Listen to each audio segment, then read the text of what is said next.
আসসালামু আলাইকুম। আশা করছি সকলেই ভালো আছেন। এইচএসসি অর্থাৎ ইন্টার পাস পরে আপনি বিসিএস এ বসতে পারবেন। এই কথাটি আসলে কতটুকু সত্য, চলুন কথা না বলে সরাসরি দেখে আসা যাক।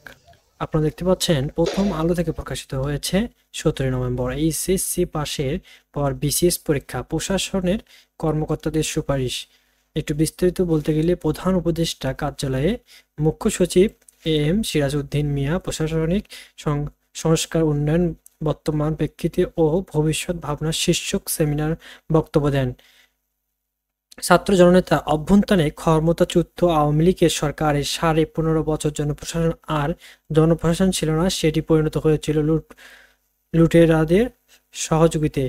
এই স্বীকারোক্তি উক্তি জনপ্রশাসন কর্মকর্তাদের তারা বলেছেন, এই প্রশাসককে রাজনৈতিক প্রভাব মুক্ত রাখতে হবে। জনপ্রশাসন কর্মকর্তা যাতে রাজনৈতিক কর্মীদের মতো আচরণ করতে না পারেন, সেটা আচরণবিধি বাস্তব প্রয়োগের মাধ্যমে নিশ্চিত করতে হবে। বাংলাদেশ অ্যাডমিনিস্ট্রেটিভ সার্ভিস অ্যাসোসিয়েশন আয়োজিত প্রশাসনিক সংস্কার উন্নয়ন বর্তমান প্রেক্ষিতে ভবিষ্যৎ ভাবনা শীর্ষক সেমিনার জনপ্রশাসন কর্মকর্তা তারা এইসব কথা বলেন। এই প্রশাসন ক্যাডারের কর্মকর্তা সংগঠন এবং গতকাল শনিবার বিকেল রাজধানী বিয়াম ফাউন্ডেশনে এই সেমিনার আয়োজন করা হয়।